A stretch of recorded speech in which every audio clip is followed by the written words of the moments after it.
We on 149th Street and Jackson Avenue, Robert E. Moore houses. I used to plug my extension cord into this lamppost right here, run my 100-foot wire all the way across to Morehouses Park and rock the house. All right? Where did this come from? How did this start? I think it was the aspect of the park jams, smashing open the base of the street light and plugging in to the city's power was like, yeah. Because, you know, the thing was, where you gonna get the power? So the fact that we were kind of taking the power was hot.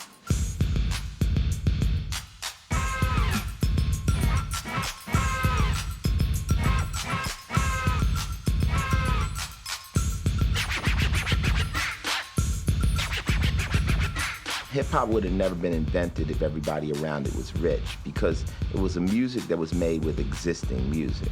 People still wanted to get involved with music, and they made something out of nothing. It was against the mainstream. It was totally do-it-yourself. It was brand new. No one had seen anything like that. These young kids came from poverty and desolation and conquered the world.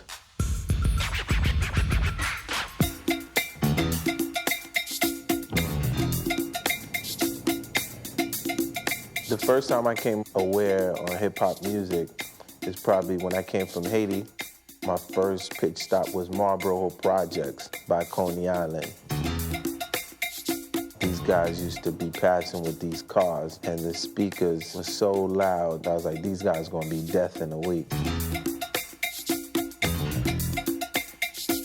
First bass line I heard from a car was probably boom, boom, boom, boom, boom, boom, boom, boom, boom, boom. Automatically, you just fall in love with the vibe.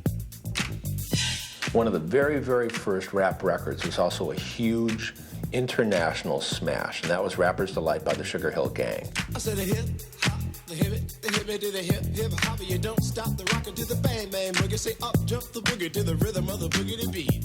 The world heard my voice first to usher in a new genre of music. And me, the groove, and my friends are gonna try to move. When you heard Rapper's Delight come on at the club, it was like, what is these cats doing, man? It's just something about this connects right to my soul. They speak in my language. After school, I take a dip in the pool, which is really on the wall. I got a color TV so I can see the Knicks play basketball. When I first started hearing rap and hearing color TV so I could see the Knicks play basketball, it's like, oh, okay. If I was making records, I'd probably talk about that too. They was talking about how much fun they was having and how fly they looked at it, and it just was different. It was just a brand new sound. We were officially into what is known now as a hip-hop era. Everything would change from that point on.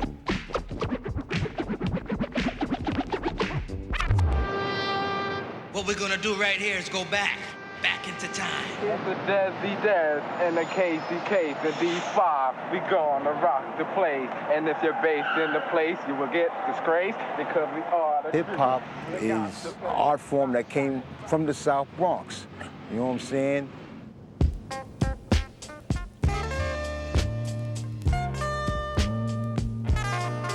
The Bronx in the late 70s was the American poster child for urban decay. There were blocks and blocks that were decimated and rubble strewn. There was poverty, there was drug abuse, there was hopelessness, there was joblessness. The South Bronx is different. It's a world of its own, you know what I'm saying? Nobody wants to come here. You know, nobody wants to live here. You would never thought it'd come out of some place like this. Just like a baby.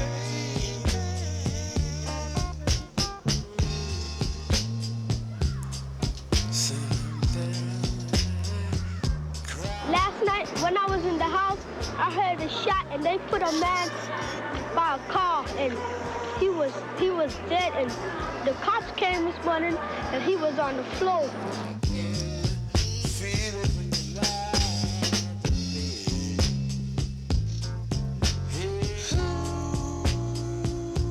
It was so notorious that in 1979 or 1980, when Ronald Reagan was first running for office, he visited the Bronx as a way of just expressing his astonishment at how bad things could be. I haven't seen anything that looked like this since London after the Blitz. It looked like the aftermath of a war.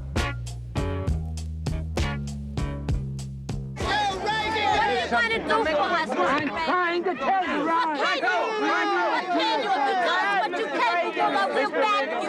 Why don't you push? I'm not gonna hit him. Are you crazy? Hip-hop develops in a very interesting time because you had the changes afforded black folks because of the civil rights movement. But at the same time, locally, New York City goes into a terrible financial crisis. Cutbacks had to go across the board. All sorts of social programs were cut. You know, the first thing to usually go are the arts program. So the little black kid with the trumpet who's 9 years old, sorry, we're taking your trumpet away, Rakim. But those young people didn't give up.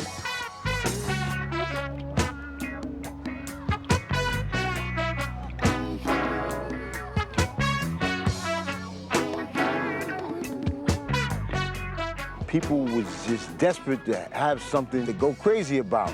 And out of nowhere came that B-boy. You know what I'm saying? The B-boy dancing, the rapping on the mic, the DJs. You know what I'm saying? The South Bronx, the place where you never thought it could happen. It happened right here.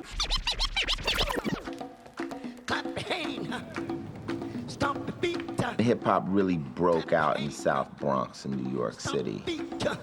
In the Bronx, people started to look at old turntables and say, hey, maybe we can actually make music out of the records that's happened to be laying around. And they made something out of nothing. The word went around without the use of radio, no flyers. It was just word of mouth that this guy, Clive Campbell, who went by the name of Kool Herc, was coming out in the park. You had to go see this guy. In 1974, I went to a party and I saw this DJ named Kool Herc. I knew from that day on, that's what I want to do, for real. This guy would bring this setup outside to what was called a block party. And he'd have these huge speakers, this huge setup. Kool Herc, he played in this park and slam-packed this park with 3,000 to 4,000 people. You know what I'm saying? So this is Cedar Park on Cedric Avenue. This is where Kool Herc did his first block party, right here, y'all.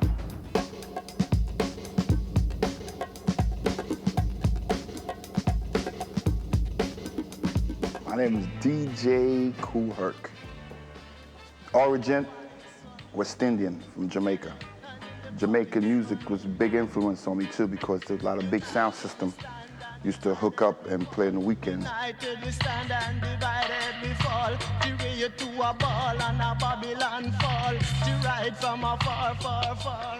I took that attitude behind the turntable, giving the people on the floor what they're supposed to be hearing.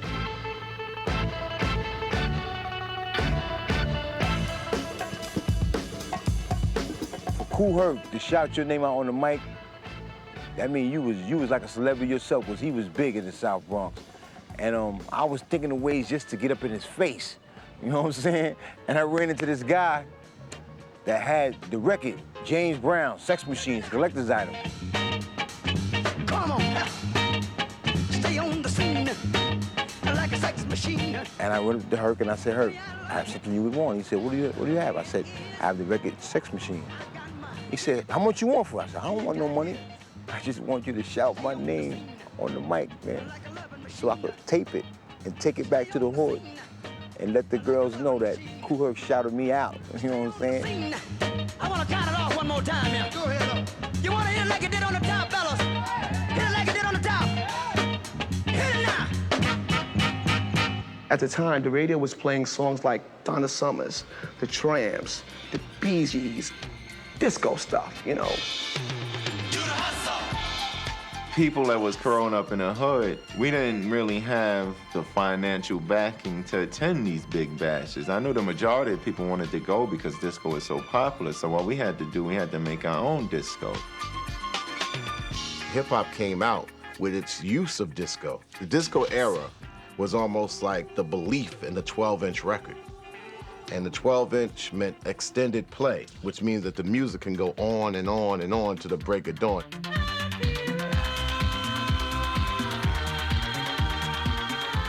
The whole DJ thing evolved from the DJs in the disco, from everybody from Kool Herc to Grandmaster Flash, Grand Wizard Theodore. It was like, let's keep the good part of the record and let's vibe off of that.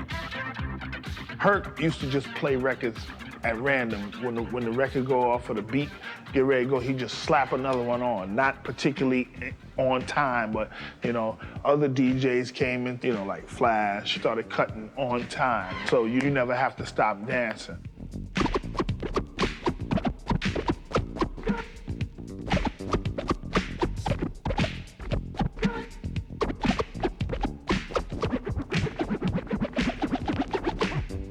One thing about Flash, Flash was a DJ. Kool Herc was a record player. Oh, no. Yeah, let that play. My thing was, to every great record, there was a great part. And this is what we used to call the get down part. This is before it was tagged the break.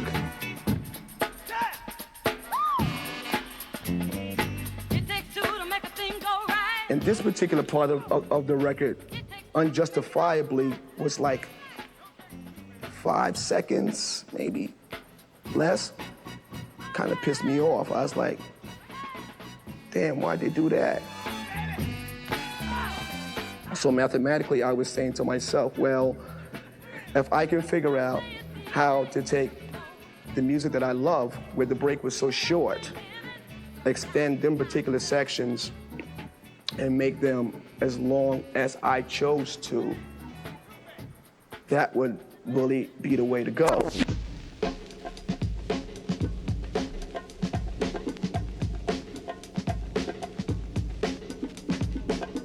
If I were to say it in a language that today's people could understand, I would have to say that I was a manual sampler.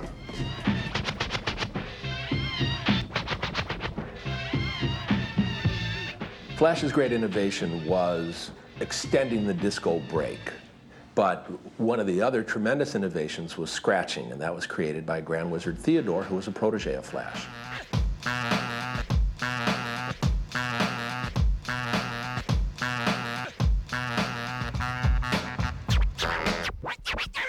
Just one particular day, I was in the house practicing, and the music was a little bit too loud. So my moms came and banged on the door and said, if you don't turn that music down, you're going to turn it off. And she had the door open, and while she was talking to me, I was still holding the record. I was like, wow, this really sounds like something, you know, and I practiced with it and perfected it and used different records, and that's when it became the scratch. You gotta remember, hip-hop started off behind the DJ. It didn't start off behind the rapper.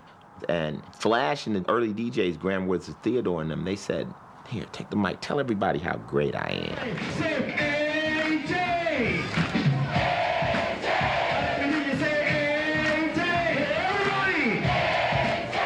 The MC was the guy who like shouted out the DJ and announced a lot of the upcoming parties for the DJ, because the DJ was the man. You know what I'm saying? The MC was just like the help. You know what I'm saying? $100 a night man. You know what I'm saying? Things like that. But as time went on, they started getting more creative.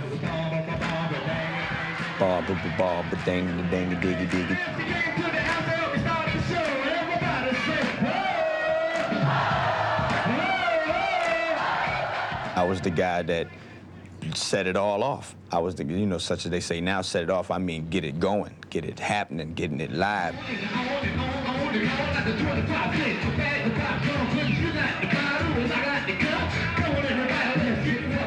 On my verses when I was rapping, when I got lost for words, I used to say hip hop, the hip hip, the hop, the hop, the hop, hip it, hip it, hip. Then you rock the hip, then you rock the hop, and you make sure, you know, and when and you know, that pretty much stuck with me.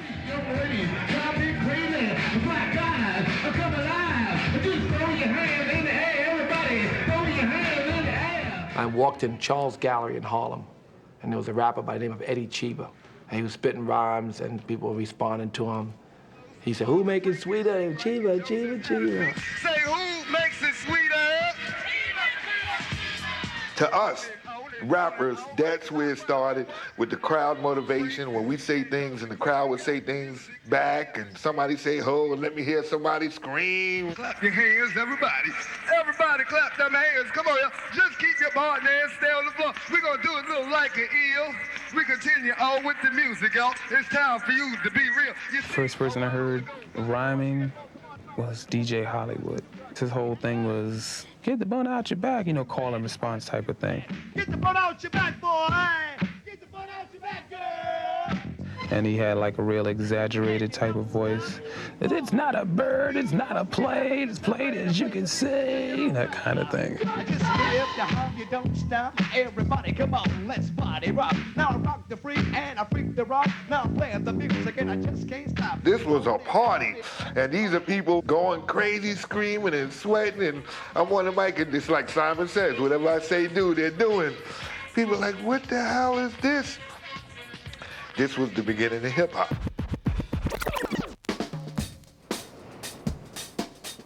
Hip-hop's a culture that's based around DJing, rapping, graffiti, and breakdancing, but it's a way of life. It's a vibe. It's a similar kind of rush that you have at a party, at a jam in a park under the stars, going out, sneaking into the yards, the idea of painting your name, and just the attitude that went behind a lot of it. You know, it's basically us against them.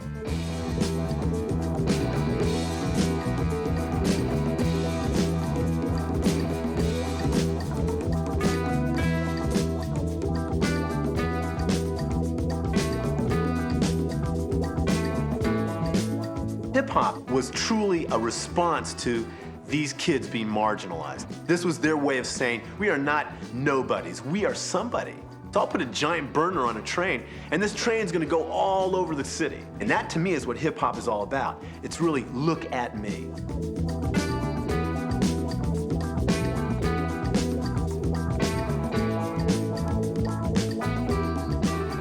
It's a matter of bombing, knowing that I can do it, you know? Every time I get in the train, almost every day I see my name, I say, yeah, you know what, I was there, I bombed it. Should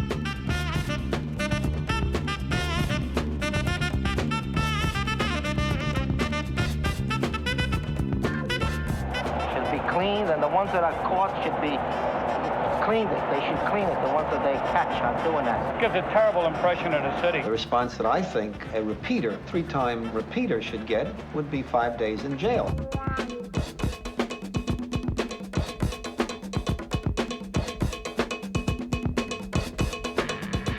Graffiti artists, we knew that we were like bandits.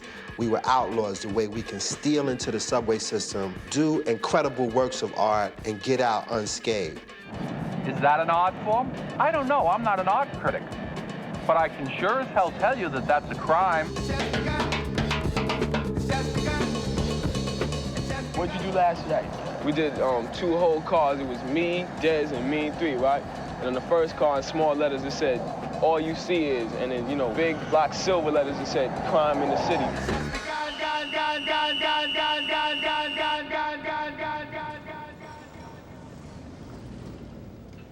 The South Bronx that I knew was a very dangerous place.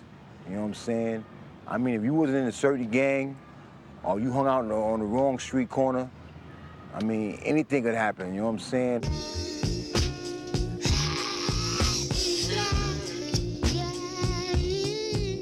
Gang culture was strong in New York. It was violent, and it was dangerous. I got into street gangs, the Black Spades, a lot of other groups I was in before I became a Spade, Power, Bronx, Savage No Mans. Africa Bambaataa, who was a gangster, might have been the first to realize how foolish it was to continue in this way. Africa Bambaataa is an MC, he is a DJ, he is a graph writer, he is a b-boy. But Africa Bambaataa back in the days introduced the concept of peace, love, unity, and having fun. Is the Bronx in the house? Is everybody in the house? He pretty consciously tried to redirect the energy that had gone into gangsterism into hip-hop.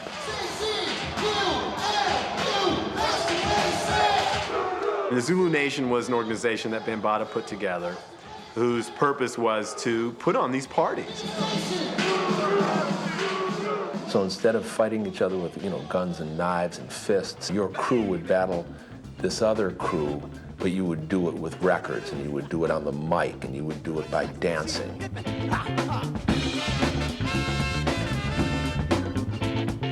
When the breakbeat part of the record came on, guys would just drop to the floor and start doing these crazy moves.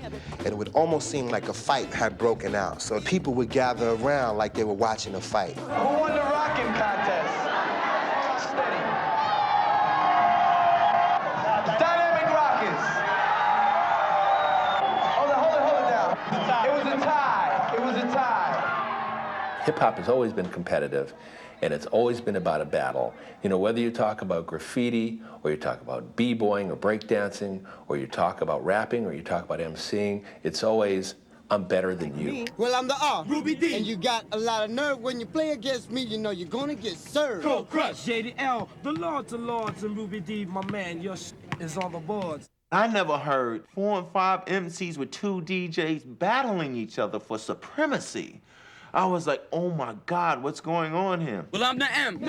Like all the pretty girls, I serve your monkey ass like Earl the Pearl. Cold Crush, I'm Master Cass or GMC. I'm gonna stick it on the board, man, can't you see? Cold Crush was the whole manifestation of what hip-hop was about. It changed my life. Ashes to ashes and dust to dust. We are the brothers, don't ask the Cold Crush. Not 1, not 2, not 3, but 4. We keep your arms in the air, your feet on the floor. Guaranteed to give you what you paid your money for, cause the Cold Crush brothers got robbed. Just watching entertainers, period. How they deal with the audience and crowd. I learned a lot, just absorbed it all, and then, hip-hop was my release for it. And then I slipped away to make a phone call this very day. It was a move I regret, but it didn't know then, so I called me back. It wasn't about the show and be happy. It was about making the dark, rough, violent, smoked out, reefer selling, gun selling party, making that feeling. But I never heard nothing like this before. Oh yeah. You'd have done the same thing if you was in my place, but if you spared my life, believe me, friend, you'll never see me around your door again. Early hip-hop was a machine. It required DJs, it required dancers, it required rappers. When Sylvia Robinson went out and took the Sugar Hill Gang, which was really a Spice Girl rap group, a group that was made up of non-rappers, and said, you can make a record of this stuff, kids weren't thinking about that. This was just something to have fun. Rap on record was completely revolutionary, and it was something that had never really occurred to the folks who'd been in the game as rappers prior to that moment. It took Sylvia Robinson, who was an older woman and an entrepreneur and an artist in the rock and roll era, to make it happen. I never knew anything about rap at that time, but my niece was giving a birthday party for me, and I saw this DJ playing music, and he was saying things to the kids, and they would answer him back. And I says, oh my God, that's a great idea. And I felt a spirit in me that said, you put a concept like that on record, and you go to the moon. What she did was very, very ballsy. Not only did she conceive of making a rap record, but she also assembled her own rap group. Just like I put the Moments together in the 70s, I put the Sugar Hill Gang together. Big Bang Hank, he was working at the pizza parlor. Hank closed up the pizza shop and jumped in Miss Rob's car and started auditioning right there with flour all over him and everything. And then Master G was walking down the street. G gets in the car and starts auditioning. In fact, they had their own names like Master G, Wonder Mike, but they didn't know each other. She was, gracious enough to say, okay, let me hear what you got. And I said, the hip, hop, the hibbit, the hibbit, dibby, hibbit, hibba. And she said, what? And I started incorporating everything I saw, from the dog to the statue to the library books. And, she said that was pretty cool, so that was kind of like the opening hook. I said the hip, hop, the hibbit, to the hip, hip, hop, you don't stop the rocker to the bang, bang, boogie, say up, jump the boogie to the rhythm of the boogie to beat. I knew all crews, what they were doing, when they were doing it, and where they were doing it. But strangely enough, in '79, there was this record to the hip hop, the hibbity-bee. I'm like, well, hold up. Who are these people? Sylvia just got 3 people that she could mold together. Oh, predates the boy band thing. Let me find 3 people that I could put together and start a group. There was no Sugar Hill Gang. They had no history. They seemed like interlopers. One person I known to be a bouncer, and some of the rhymes that he was saying, I heard from Cold Crush, Grandmaster Caz. At the time, Rapper's Delight came out, a lot of hip-hop people were pretty salty about it because, these guys weren't really a hip-hop group and the rhymes came from Grandmaster Caz, and it was phony in a sense. Big Bang came from the Sugar Hill Gang. He got down with us as acting manager. He took a loan out from his parents to buy us a bigger set. He had to get a job in New Jersey to pay back the loan, so that's where the Sugar Hill people asked him to be down on this record they were doing. Personally, I was shocked because Hank is not an MC. He was the manager, so I would figure that he would say, well, I'm not an MC, but I manage these guys that's on this tape, but whatever. Caz and the Cold Crush were sitting there wondering, well, why didn't they just come to us and make a record? How come we're left out of it? I figured if something comes out of it, I guess we're next. So he said, I want to use some of your rhymes. I just threw a book on the table and said, whatever you want to use. That turned out to be I'm the C-A-S-N, the O-V-A-N. I'm the C-A-S-N, the O-V-A, and the rest is F-L-Y. You see, I go by the code of the doctor of the mix, and these reasons I'll tell you why. Big Bang Hank starts his second verse like saying someone else's name. I'm pretty sure that Sylvia wasn't too threatened. It's not like he would go out and hire a high-powered lawyer. I got bodyguards, I got 2 big guns, I definitely ain't the whack. I got a Lincoln Continental and some new Cadillac. You could talk all you want about how, oh man, I'm not with Rapper's Delight, that's not a cool record. But people were still playing it at the party and people were still dancing. I mean, that's something that hip hop has always struggled with, but rappers have found that if you can make a popular record that makes people dance, that's most of the battle right there. You could not deny the fact that Sugar Hill Gang was the first big rap group. And if we don't get any respect from someone, screw them. We open the doors for a lot of people. Do it, and I'm here, and I'm there. I'm Big Bang Hank, I'm everywhere. It's All Like Crazy. It was a top 5 record all over Europe, also in the Far East. It was just this phenomenal thing. When I heard Rapper's Delight, I was just in heaven because you could understand all of the words that were being said, so it was very easy for me to catch on and rhyme along with it. Say the hip hop, the hip hop. There was something that connected that I could do that. That was a time when every kid had a rap with their name in it. And everybody had one that started at the age of 1. I had just begun on my journey to the T.O.P., All I know is that this changed the game of hip-hop. This record just set the goal to a whole nother level now. It wasn't rule the Bronx or rule Manhattan or rule whatever. It was now, how soon can you make a record?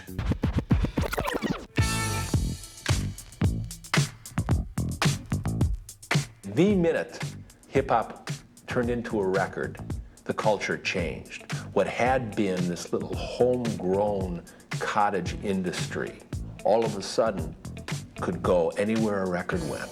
The making of rap records changed everything. Rapper's Delight was perceived as a novelty record. The next major feat would be to get a major label interested. Don't you give me all that jive about things you wrote before I was alive. Cause this ain't 1823, ain't even 19. Curtis Blow record, Christmas rapping. We put it on vinyl because no one wanted to buy it. And we put the vinyl in the street. And when it got hot on the street, Mercury Records called us. That's how Curtis Blow got signed in 1979. Curtis Blow was the first real hip-hop star. Yeah, come on now. We called him the king of rap. Every time somebody else got hot, they had to book Curtis Blow because he was the king. And it kept us hot for a while. It helped us to develop a real stable career for Curtis. Bring it up, bring it up, bring it up! He didn't have a lot of rap skills, but he was like a ladies' man, you know what I'm saying? Like an idol. Come out with them Jerry curls and them high-heel boots like Prince and just rock the house, you know what I'm saying? He had a lot of crowd response to his his music, though. Say ho, somebody scream. Somebody scream!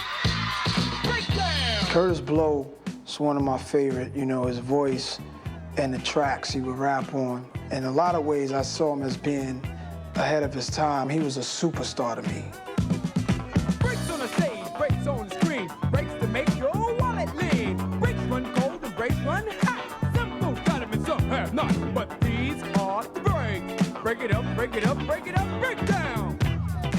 At that particular time, there were a lot of mom and pop shop record companies that wanted to get on this bandwagon. I guess I'd never forget, there was this real wrinkled old guy in the back of my club. One, he could either be the police or he was somebody's father looking for their daughter, one or the other. Either one, I just definitely did not want to really get entangled with. He eventually stepped to me after a party or two and asked would I like to make a record. His name is Bobby Robinson of Enjoy Records. The record was called Super Rapping. All through my high school, people used to sell tapes. The way CDs and albums sell, I was just focused on the tapes. But then Flash put out Super Rapping. My brother Alfred brought it home, and I put it on, and it just hypnotized me. I just remember introducing the crew, we're gonna see to believe. There's 1, 2, 3, 4, 5 MCs. Introducing the crew, you gotta see to believe. We're 1, 2, 3, 4, 5 MCs. I'm Melly Mel and I'm rocking so well. And I'm Mr. Ness because I rocks the best. I'm Raheem, in all the Then from there, we had gotten sort of bought to Sugar Hill. I was looking for a group that could really be hardcore. They auditioned for me and I liked it. What Sugar Hill did very cannily was that they went out and got Grandmaster Flash and Furious 5, Treacherous 3, which included Kool Moe Dee, Sequence, the first female rappers.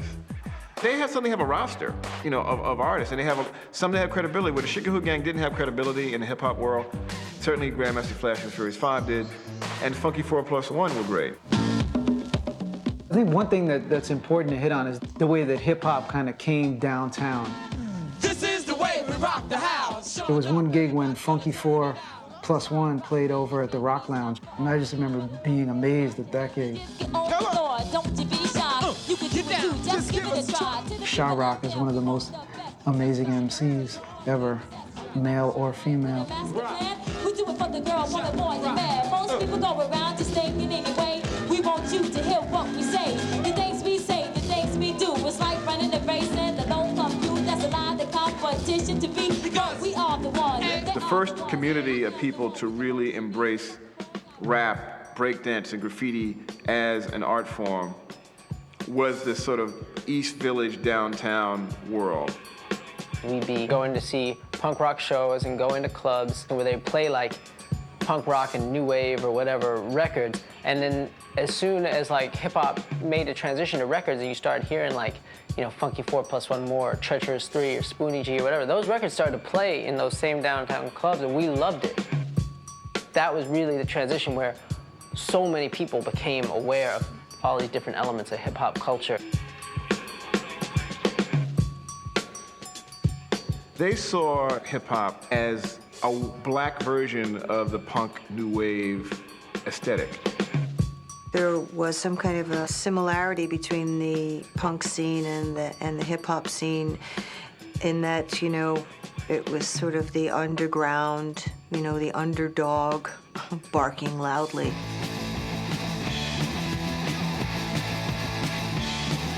The similarities between punk rock and hip hop was something that I noticed early on, just seeing the way CBGB's was tagged up, like all the graffiti on the walls from different bands. I felt like there was a connection between what was going on with that, simultaneously what was going on with hip hop.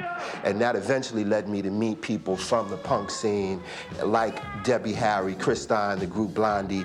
We met up with Freddie down at CBC, came down, and somehow or other, you know, we got to be friends. We kind of set up what I call a cultural exchange. We went up to the PAL at 183rd and Webster, which was like a typical spot in the Bronx where hip hop would go down. I am the New Yorker, the street walker, the women stalker. I don't think any group of white people had ever ventured to something like this. You know, the streets were real edgy at the time, you know what I'm saying?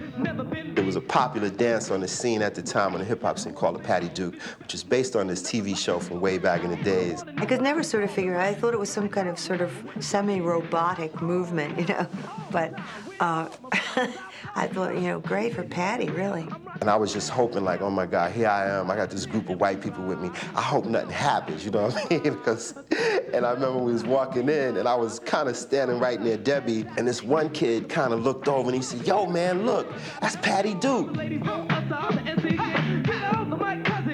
We would kind of joke around with stuff like that, and I kind of told her, you should make a record about me. And she just joked and laughed, you know? Chris and Debbie played the record Rapture for me at their house.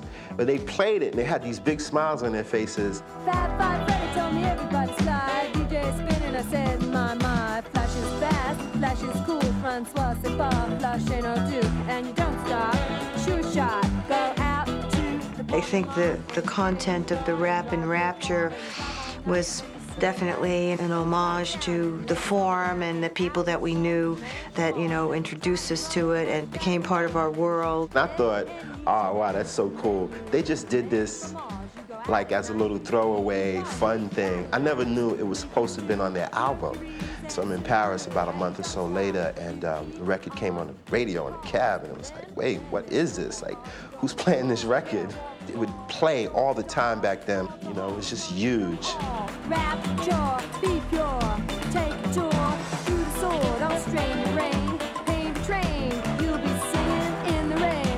The record Rapture was a pretty big hit, you know, it was #1 around the world. It's not in any way a hip-hop record, but it was definitely like the first time mainstream or most of America heard an inkling of rap.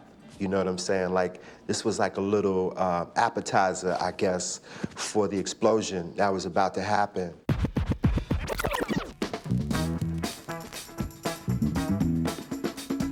As a result of my relationship with Blondie and just that whole East Village scene, you know, I invited Bambaataa to come and play at this little club in the East Village, you know. It's kind of like a downtown punk rock crowd.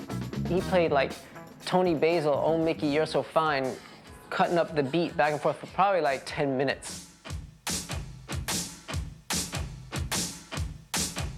That to me is like what was so mind-blowing about what he brought into hip-hop, was that the whole thing of you taking any kind of music, wherever it comes from, and kind of making it work within hip-hop. I started getting a white following, and then it just got big, and we went from the Grill to Danceteria to the Roxy. Then from there it became history. And that whole experience inspired Bam to go and make Planet Rock.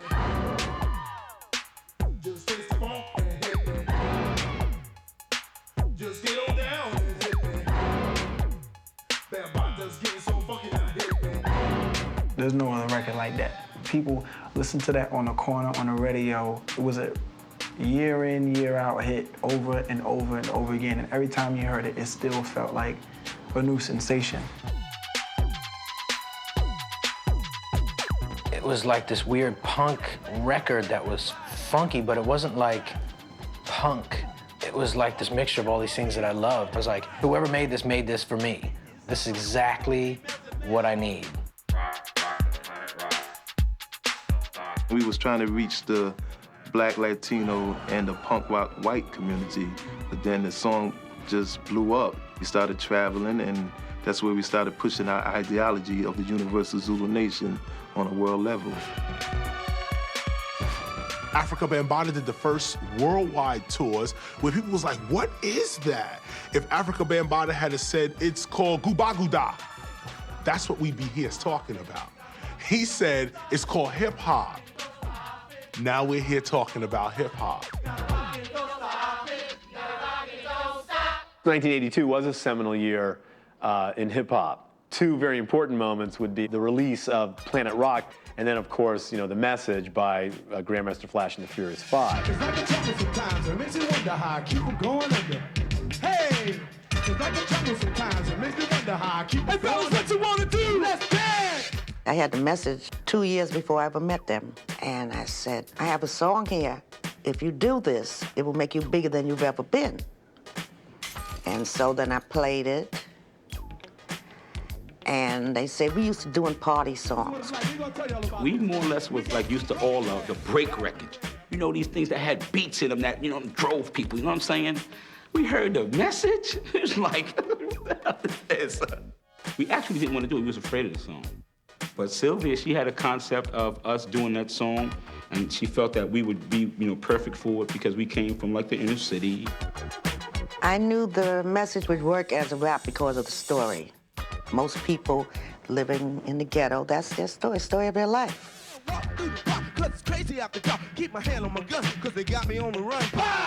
Up until then, rap was more of a party sound. We'd brag about stuff, you know, having solid gold cars and silly stuff and women and things. Then a message came out, and it was a lyrical portrayal of what was happening in the inner city. Standing on the front stoop, hanging out the window, watching all the cars go by. That was the first time I could see, okay, they're talking about street things, you know, roaches and rats. And I was like, ah, that's cool. And they're making, like, telling a story about what's going on the street, but it was funky. A child is born with no state of mind, blind to the ways of mankind. When I heard Melly Mel sing the message, it changed my life. You'll grow in the ghetto, living second rate, and your eyes will sing a song of deep hate. He just sounded like some prophet. And it was like, finally, somebody's telling the world how we live and what we're going through. Don't push me, cause I'm close to the edge. That is hip-hop. If you ever want to know what the consciousness of hip-hop is, it's summarized in that statement. Don't push me, because I'm already close to the edge. I'm just trying not to lose my head.